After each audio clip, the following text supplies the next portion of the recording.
Ada sangat banyak pelajaran yang bisa kita ambil di kesempatan setiap kita melewati momentum besar. Apalagi ini adalah momentum yang dianggap oleh para sahabat sebagai momentum terbesar, yaitu hijrah Nabi SAW. Maka izinkan di dua pertemuan ini, pertemuan untuk kita membahas sebagian dari ibrah dan hikmah dari perjalanan hijrah Nabi SAW.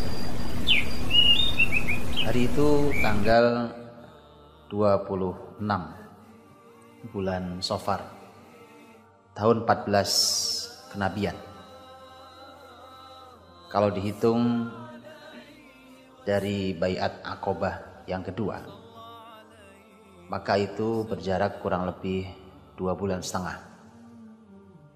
Saat itu waktu masih menunjukkan sekitar waktu duha dan matahari baru mulai naik. Tapi di Mekah telah terjadi sebuah peristiwa yang membuat panas seluruh pembesar-pembesar Quraisy. Pagi itu mereka bersepakat untuk membahasnya, yaitu mereka sangat khawatir bahwa Muhammad SAW akan hijrah ke Madinah sebagaimana beberapa sahabatnya yang telah lebih dahulu meninggalkan kota Mekah. Maka dari semua keluarga besar Quraisy datang. Ada Bani Makhzum, ada Bani Naufal, ada Bani Abdul Syams, ada Bani Abdiddar, ada Bani Sahm, ada Bani Jumah. Ini semua adalah nama-nama keluarga besar di Quraisy dan masing-masing diwakili oleh tokohnya masing-masing. Ada Abu Jahal yang dari Bani Makhzum, ada Abu Sufyan, ada Jubair bin Mut'im, Syaibah dan Utbah putra Rabi'ah, ada Abul Bukhturi, ada Umayyah bin Khalaf dan seterusnya. Mereka adalah tokoh-tokoh yang selama ini menentang perjuangan dakwah Nabi Muhammad SAW. Karena mereka melihat dan mereka menyaksikan sendiri bagaimana para sahabat Nabi SAW meninggalkan kota Mekah menuju ke Madinah, maka mereka harus segera mengambil sikap tentang Rasulullah Muhammad SAW. Apa yang harus mereka lakukan? Apakah mereka membiarkan begitu saja Muhammad pergi? Ataukah mereka akan melakukan sebuah tindakan? Atau mereka akan mencekalnya dan tidak boleh keluar dari Mekah dan seterusnya? Maka pagi itu adalah pagi di mana mereka telah sepakat untuk berkumpul di Darun Nadwa, tempat di mana mereka biasa berkumpul. Kemudian disitulah mereka akan memutuskan di mana mereka akan mulai membicarakan apa sikap Quraisy terhadap Muhammad SAW. Ada satu peristiwa yang menarik ketika pembahasan belum dimulai, orang baru berdatangan. Datanglah seseorang yang tua yang menggunakan pakaian yang terlihat wibawa dengan penampilan yang sungguh mengagumkan. Kemudian orang-orang bertanya, "Mani Syekh? Syekh ini dari mana?" Dia mengatakan, "Syekhun min ahli Najd." Saya ini adalah orang tua dari Najd. Sami'a billadzi ta'attum lah, bahwa saya mendengar janji kalian berkumpul pagi ini. Fa hadar ma'akum liyasma' ma taqulun. Maka dia ingin datang. Ya, saya ingin datang. Duduk bersama kalian untuk mendengarkan apa yang kalian bicarakan. Wa asa alla ya'tamakum minhu ra'yan wa nusha. Mudah-mudahan ada pendapat, ada nasihat yang bisa saya sampaikan. Melihat penampilan yang meyakinkan, terlihat wibawa, kalimat yang juga terlihat menunjukkan bukan sembarang orang, maka mereka mengizinkan orang yang tidak dikenal ini masuk bersama mereka. Kemudian mereka mulai melakukan rapat itu. Mereka mulai membicarakan tentang apa yang harus mereka lakukan terhadap Nabi Muhammad SAW. Setelah mereka berdiskusi, kemudian membicarakan panjang lebar, sampai kemudian ada usulan apa yang harus dilakukan ketika mereka sudah menjelang penghujung untuk sampai pada kesimpulan. Abul Aswad berkata, bagaimana kalau kita usir saja sekalian Muhammad dari kita? Kita usir dari negeri ini, dan setelah ini kita sudah tidak perlu peduli kemana dia pergi. Terserah dia mau pergi kemana. Dengan itu maka kita bisa nyaman dan kita bisa memperbaiki keadaan kita di sini tanpa diganggu oleh Muhammad. Orang tua yang mengaku dari Najd itu berkata, dia mengatakan, tidak demi Allah, ini bukan pendapat yang baik. Tidakkah kalian semua tahu bahwa Muhammad kalimatnya sangat baik, cara bertuturnya sangat manis, ia bisa menguasai hati para laki-laki. Kemudian dia mengatakan, demi Allah, kalau kalian lakukan ini, maka kalian justru tidak aman, karena bisa jadi Muhammad akan pergi ke salah satu kampung di Arab ini, kemudian nanti mereka mengikutinya karena tertarik dengan Muhammad, kemudian nanti Muhammad akan punya kekuatan yang akan membawa kekuatan itu untuk menghadapi kalian. Maka orang tua itu mengatakan, cobalah cari pendapat yang lain. Usulan kedua pun masuk, berasal dari Abul Bukhturi.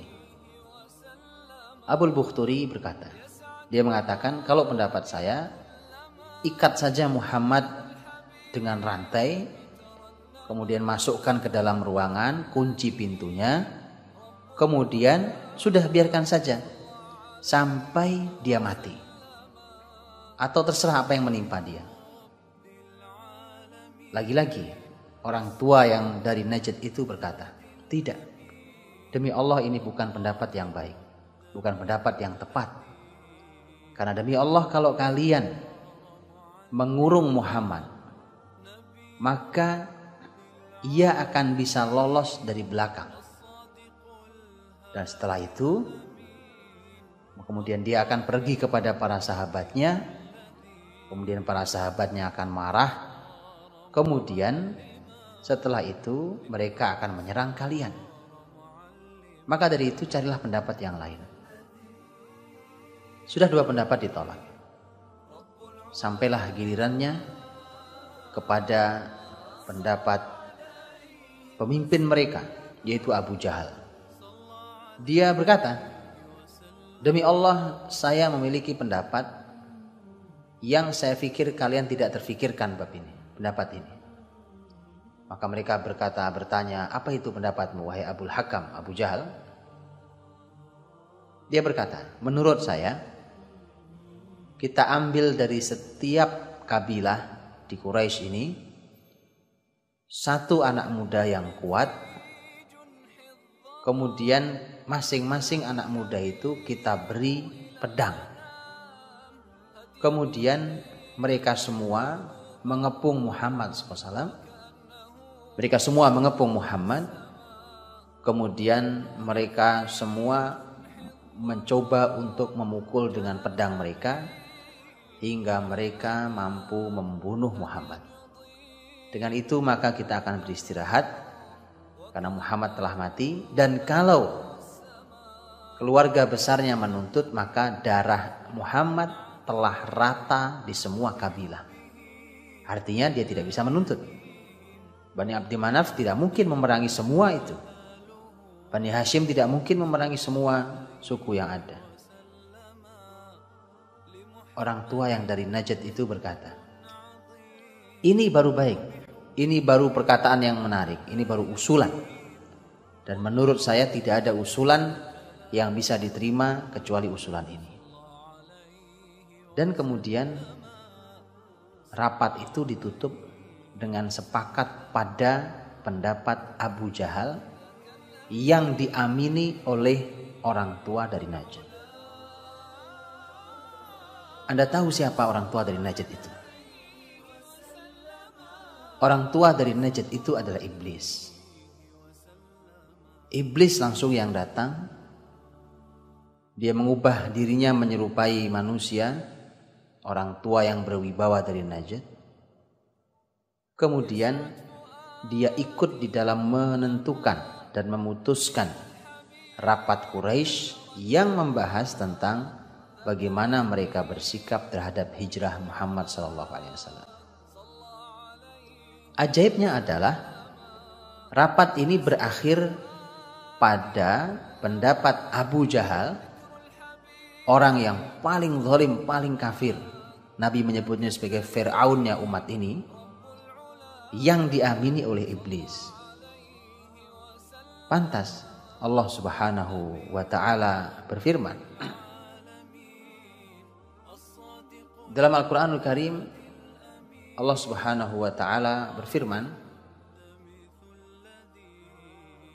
Allah berfirman dalam surat Al-An'am ayat yang ke-112, wa kadzalika ja'alna likulli nabiyyin aduwan syayatinal insi wal jin yuhi ba'duhum ila ba'd zukhrufal qawli ghurura. Begitulah kami jadikan setiap nabi memiliki musuh, baik itu dari setan manusia ataupun setan jin. Dan di antara mereka saling membisikkan kalimat-kalimat yang menipu, kalimat-kalimat yang diperindah.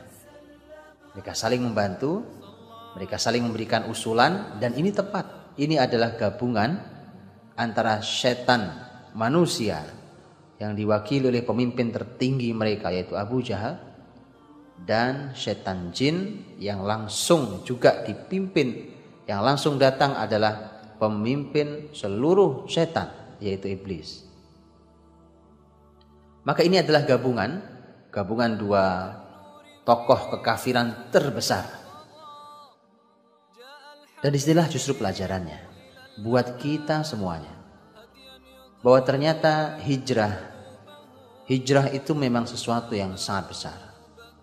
Pantas kalau para sahabat Nabi Shallallahu Alaihi Wasallam yang rapat di masa kekhilafan Umar ibn Khattab radhiyallahu anhu, mereka memutuskan bahwa tahun 1 mereka mulai dari peristiwa hijrah Nabi Shallallahu Alaihi Wasallam. Mengapa? Karena ternyata ini adalah peristiwa terbesar dalam sejarah kehidupan Nabi Shallallahu Alaihi Wasallam. Lihatlah, mari kita lihat di mana kebesarannya. Di antara kebesarannya, selain pahalanya, keagungannya, kemuliaannya, selain itu semuanya, perhatikanlah bagaimana iblis harus datang sendiri, tidak diwakilkan kepada setan yang lain. Kalau ketua, kalau pemimpin hadir, apalagi pemimpin tertinggi datang, tentu urusannya bukan hal yang sepele. Kalau urusan kecil-kecil tidak perlu pemimpin yang turun, hanya perlu setan-setan kecil itu yang datang. Tapi ketika iblis yang langsung datang, maka ini bukan hal yang sederhana. Ketua langsung yang harus melakukan tipu daya. Lebih dari itu, berkolaborasi antara setan manusia dengan setan jin. Disinilah pelajaran yang sangat amat berharga. Kalau hijrah itu, sebagaimana disampaikan oleh para ulama kita, bahwa hijrah ada hijrah tempat, ada hijrah hati, hijrah amal, dan seterusnya. Maka itu artinya bahwa kita diminta untuk berhijrah ke tempat yang lebih baik, berhijrah ke pekerjaan yang lebih baik, berhijrah ke lingkungan yang lebih baik, berhijrah kepada perbuatan yang lebih baik, hijrah kepada niat yang lebih baik, dan seterusnya. Ternyata hijrah itu tidak sederhana. Akan diganggu terus oleh setan. Kalau perlu, iblis yang akan langsung turun. Mari kita perhatikan satu hadis Nabi Shallallahu Alaihi Wasallam, sebagaimana yang diriwayatkan oleh Imam Bukhari rahimahullah taala dalam Sahih beliau. An Umar, dari Umar radhiyallahu anhu, anna rajulan ala ahdi Nabi sallallahu alaihi wasallam kana ismuhu Abdullah. Ada seseorang di zaman Nabi sallallahu alaihi wasallam namanya Abdullah. Wa kana yulaqqab himaran. Dia suka dipanggil himar. Tentu ini panggilan yang tidak baik. Karena memang sesungguhnya orangnya pun orang yang juga tidak baik. Dia suka dipanggil dengan himar. Himar artinya keledai. Dan keledai bagi masyarakat Arab adalah binatang yang paling buruk. Wa kana yudhiku Rasulullah sallallahu alaihi wasallam, dan dia suka membuat Nabi tertawa. Kalau dia hadir, dia hanya melucu buat Nabi SAW tertawa. Wa kana Nabi sallallahu alaihi wasallam qad jaladahu fis syarab. Nabi sallallahu alaihi wasallam itu sudah pernah menjilidnya atau mencambuknya karena kesalahan dia mabuk minum minuman keras. Dia minum khamr. Fa utiya bihi yauman fa amara bihi fajulid. Suatu hari dia kembali minum, kemudian dibawa ke Nabi, dicambuk lagi. Faqala rajulun minal qaum. Melihat menyaksikan itu, ada seseorang dari kalangan sahabat berkata, Allahumma la'anhu ma aktsar ma yu'ta bih. Ya Allah, laknat dia. Betapa seringnya dia melakukan ini. Berkali-kali dia lakukan ini. Dan subhanallah, lihatlah Rasul kita, lihat Nabi kita. Nabi mengatakan, faqala Nabi sallallahu alaihi wasallam la tal'anu. Kata Nabi sallallahu alaihi wasallam, jangan kalian laknat dia. Fa wallahi ma 'alimtu annahu yuhibbullaha wa rasulah. Demi Allah, aku tidak melihat dia kecuali dia mencintai Allah dan Rasulnya. Bahwa kemudian hari ini dia melakukan kesalahan-kesalahan.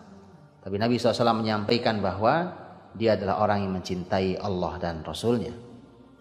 Dan persis seperti peristiwa ini pula, ketika ada seseorang yang mabuk dan para sahabat menyaksikan itu, sahabat melaknat mereka. Kemudian Nabi SAW mengatakan, jangan kalian menjadi temannya setan, membantu setan untuk mengalahkan saudara kalian. Semakin kalian caci maki, semakin dia jauh dari kalian. Semakin kalian jauhi, mereka semakin rusak.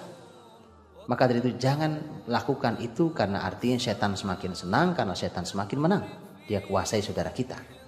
Kita dekati mereka, kita bimbing mereka, kita bantu mereka, kita ajak mereka, kita hibur mereka, kita berikan harapan bahwa Allah Maha Pengampun dan seterusnya.